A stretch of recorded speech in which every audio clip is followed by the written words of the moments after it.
There's a saying that when you know better, you do better.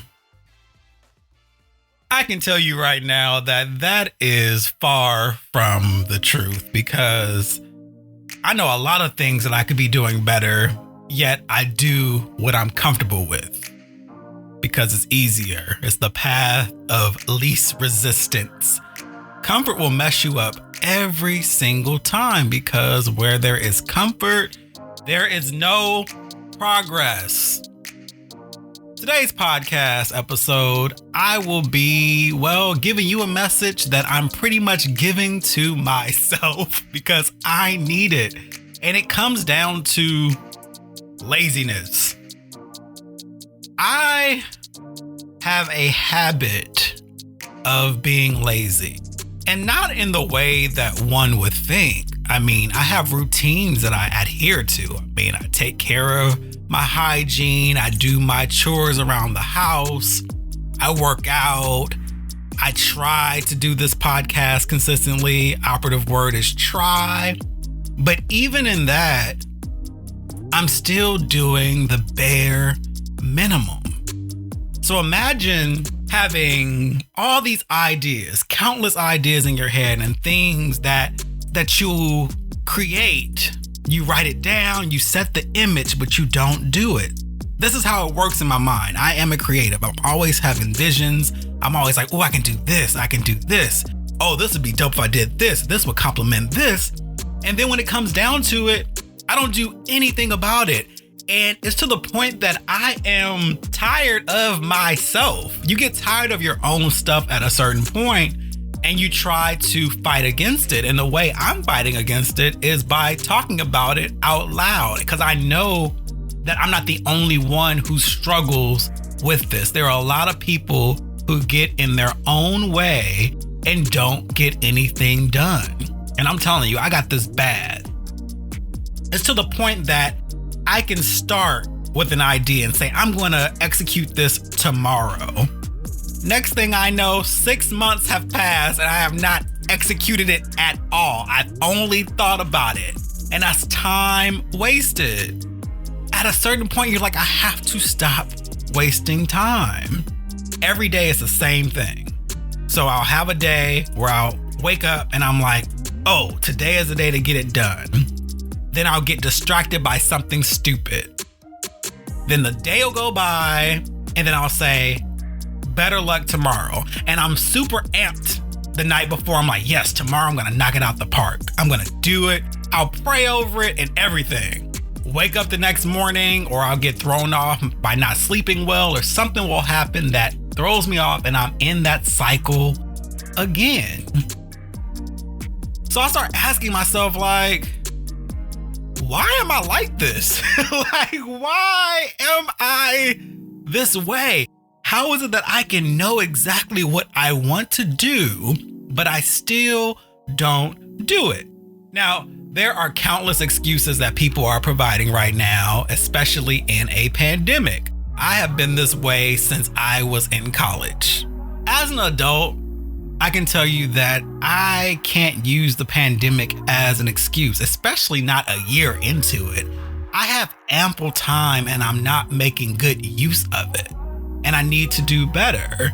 Now, that's not the case for other people. There are people who are struggling to pay their bills. They're dealing with the anxieties of losing family members and sickness and all that's going on in the world. If that's the case, allow yourself some grace. I understand that, but that is not the case for me. I'm actually in a very mentally sound place right now. Like, I'm good, especially with the spiritual journey I'm on. Like, I have ample energy to do the things I need to do, but I just don't do them. So I started journaling and writing down notes and asking myself questions on why I do the bare minimum. I started off with this. Am I afraid of failure? Is the idea of putting forth effort in vain holding me back? Absolutely. I don't want to do 3 million podcasts and set up a Patreon and do videos and edit them for hours for them to be received in a way that is lukewarm or not at all. It feels like wasted time. But guess what? I'll never know unless I do it. What if I can't separate my expectations of results from reality? Maybe how I think things should be received is unrealistic. I need to also be in the mindset of creating just to create. But if I'm being super honest, I don't always create just to create. I create for things to be consumed. And that's just telling the truth. I can create for myself and it never gets put out anywhere, but that's not going to push me forward in a way that's successful, in my opinion. And then there's the idea of imposter syndrome. Am I sure that I'm suitable enough to be doing the things that I'm doing and talking about certain subjects? Do I feel like I have the proper training? And the truth is, I do, but at the same time, I can talk myself out of it. On the flip side, am I afraid of success? What if the result surpasses my expectations? Because at that point, now I have to be responsible in being consistent with my work ethic, which means I can't have any more lazy days, because once I put out a certain quality of work, now I have to maintain that quality. And then what if people become demanding of me and then I have to do things consistently over and over and over and over and over again? And that's a very weird fear too. Like, I look at a lot of content creators who are out here working. I think like a Young Barbecue with her dancing. It started off with her doing a couple videos. Now Mama is dancing all day, every day. And I'm like, I know she's tired. I know she is tired, but at the same time, she's super successful. Like, she's getting great brand deals and she is really doing her thing. And she appears passionate about it. But we'll never know the actual truth. Like, is there a level of like, dang, like this is a lot more than I bargained for, but I got to keep up the momentum because I don't want to lose my fan base. I don't want to lose what I have going for me.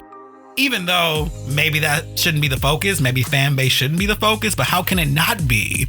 It's one of those things where when you do things for a certain result, the result becomes a measure of success. And no matter how you try to paint it up to be something that's not, that's still very much a reality. And I know we try to say, well, I do it for the love. I do it for that. Yeah, I'm sure you do, but there's still an aspect of you who's looking at your insights and your algorithms and all your results to make sure that it's on an incline and not a decline. That's a whole nother topic. And then I always have the idea of like, what if I put out a really great piece of content, right? Will I run out of ideas after that? I always think about somebody like a Lauryn Hill or even a Adele. Lauryn Hill more specifically because she did halt her career, but that was more because of her own spiritual journey. And let me tell you something, in hindsight, the world did Lauryn Hill wrong. And I'm included in that. I didn't understand what she was going through, but listening to the Unplugged album today, I'm like, man, Mama just turned to the Lord. Like, she literally that album is a Christian album. Like, she's literally talking about Jesus throughout the entire album. She just said that the fame isn't worth it. And she's literally been called crazy ever since. And I'm like, wow, we really mishandled Lauryn. That's wild. But anywho, she put out this great album, The Miseducation of Lauryn Hill. It's perfection, beginning to end. And you think like Adele's 21, perfection, beginning to end, great album. I always think to myself, it has to be a very anxious feeling to put out something that the world heralds and reveres so much, and then being told that you have to match it. Even if you want to move forward in your career, even if you want to do something else, you might want to try something else, but you have this pressure to try to recreate the same success. I mean, think about this. When Michael Jackson released Thriller, that is the greatest selling record of all time. When he released Bad sold 10 million albums and critics called it a flop. 10 million albums sold, and you're being told that you are a flop because it doesn't compare to your last success. That can drive anybody insane. And that's where it circles back around to the idea that you should do it for the love of the art and not for the fame, the success, and stuff like that. But when you're caught up in it, you're caught up in it. And once again, sometimes you have to operate in reality and not in these ideals for, self-help books. You know what I mean? I think about that, like, what if I put out something really, really dope and then I just kind of lose my inspiration? Then what? Or even this, what if I lose my privacy, the autonomy over myself? Once again, I think about people like Young BBQ or Kev on Stage, and once again, celebrities, Michael Jackson, Adele, and Lauryn Hill and stuff like that. We take our privacy for granted, I think. I don't think we understand how good we have it to not have fame. Fame is actually trash, it appears. That's what people need to do. Watch more documentaries of music artists. A lot of times they end terribly. We only see them in their peak and we're like, oh, that seems awesome. But something always happens in the end. You be like, oh, wait a minute. Fame is trash. Fame is absolute trash. And I think about that. I like my privacy. I like to be alone. I like to be able to do basic stuff without worrying about like someone snapping pictures of me. I like the idea of having real friendships and not being concerned about people trying to get money from me or use me for any reason or betray me for an opportunity elsewhere. That has to be stressful on the mind. Here's another one. What if I do something like put my foot in my mouth and have to face being dragged like we love to do people? We are in cancel culture. So am I afraid of that? Does that keep me from working? Now, this is extreme. This is extreme because I'll never know until I actually get stuff done. But these are thoughts that I have. Am I afraid of failure? Am I afraid of success? I'll tell you what the real issue is, y'all. The real issue is I'm putting my feelings, my emotions over action. And I think that gets us all in trouble. When you overthink, you don't act because you put yourself into an anxious position. That is the true issue. That is why I'm recording this episode right now, because this is me fighting back against my feelings and my emotions because they set me up every time. Like, there's a great quote. I could have Googled it, but I didn't want to. I think Will Smith said it, but I don't know if he's the originator of it, but he said, if you're afraid of something, do it scared. Do it scared. That's the truth. You'll never overcome that anxious feeling. I was watching a sermon on Sunday, and it was Jack Hibbs, a preacher that I like in California. And he was talking about how even in his mega church and all of his fame, and he's really renowned as a pastor. Like, he's on like all of these television shows and stuff like that. He says even in that, he still gets nervous every time he speaks. But he also talks about how he uses the power of God to kind of overcome his fear and he uses the strength of God. And the Bible talks about that a lot of times, that your strength isn't your own. Your strength comes from Jesus. And he talked about that. Like, he's like, I'm frightened every time I get in front of people, but I still come out here. I just pray over it and let it happen. And I can totally rock with that because I feel like that's the case with me too. There's times where I'm afraid of doing things, but I just become obedient to it and talk anyway. So be scared and do it anyway.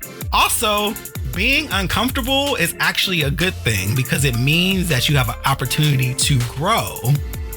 And then what happens is you end up being comfortable in that new opportunity.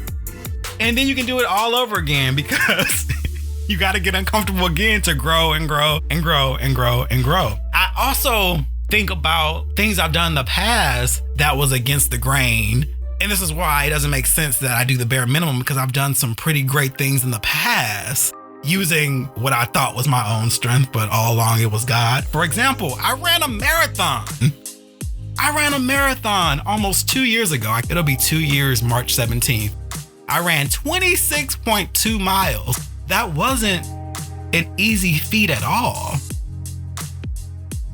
But I started small and I built up. I started off with 1 mile, then we did 2 miles, and then we got up to 6, then we got up to 10, then we got up to 12.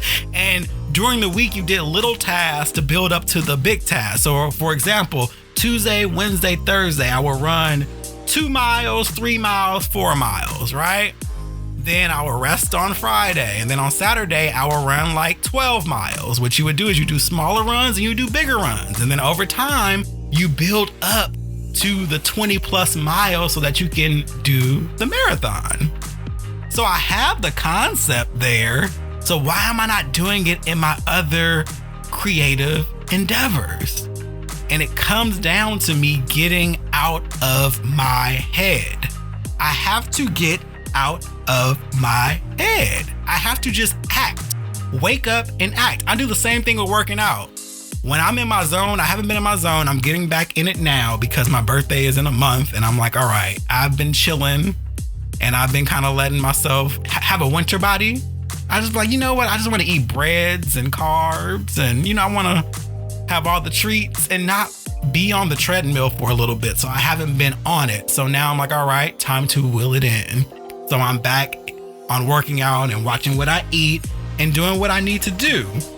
But I know how to do it. When I wake up in the morning, I pray. One thing I do now, I pray to cap my days. I pray throughout the day because I feel it's important to be in that relationship. But I pray in the morning and I pray at night. I feel like that is very important to cap your days off with prayer. But then as soon as I pray, I get out of bed and I work out. Number one, I like to work out before my brain registers that I'm working out, and that way I can get it done because I feel like I've accomplished something for the day, and then I keep the momentum going. There's no reason why other endeavors can't be the same way. So with this podcast, I have to just sit down on my computer, write the notes, record it, edit it. Yes, it's going to be uncomfortable. Yes, there's other things I'm going to want to do. I'm going to want to eat a snack. I'm going to want to watch TV. I want to play music. I want to text. I want to be on Instagram. I want to do all these other things, but I need to get it done. It comes from, first of all, not using your own strength, but also acting more than thinking. And I know that sounds crazy because people do a lot of things without thinking. I don't mean like go out and impulse buy, or it's not buying a car or doing something stupid. What I mean is once you have plotted out what you want to do, act on it when it's time to act. Do not overthink it. And that's been my problem. And I know that we aren't ever alone in what we go through. And that's why I'm saying it out loud, because I'm sure somebody listening to this also has the same issue where you have tons of ideas, you have things that you want to do with your life, and you're wasting time. Don't feel bad about it. You're still alive. You're still living. Thank God for that. But act on it now, because if you want to be blessed, you have to plant the seed. It's not just going to happen, but you gotta plant that seed so it can grow. Once again, this message is for me, but it's also for you because I know I'm not alone. And that's it. Just do it. Start small, segment. Don't overwhelm yourself. Don't create a list so long that when you look at that list, it makes you not want to do any of it. Pick one thing to do and do it well. Focus on that task. Focus on the quality of that task. And then pick another task. And then repeat this until you have a full system that can go and go and go and go and go. And then you'll have something of quality that you can be proud of and not lament over that you didn't do. Because that's also a thing too. It's like, there's so many things I want to do, then I don't do them, and then I feel bad about myself for not doing them. So the solution seems like it should be to what? Do them. Go beyond the minimum. You can do it, especially with the power of God. Pray over it, plan it, execute it, pray again, and then do it all over again. And I think you'll be fine. Thank you all for listening. Thank you for allowing me to express my frustrations with myself. while also hoping to encourage you to get through your own frustrations of things you might be going through. I would love to hear your feedback on this show. That'll be great. So let me know what you think on Instagram and Facebook, and also rate the show if you can. Rate it, share it with friends, tag me in the things you share, and that'll just be that. I'll talk to you all next time. God bless.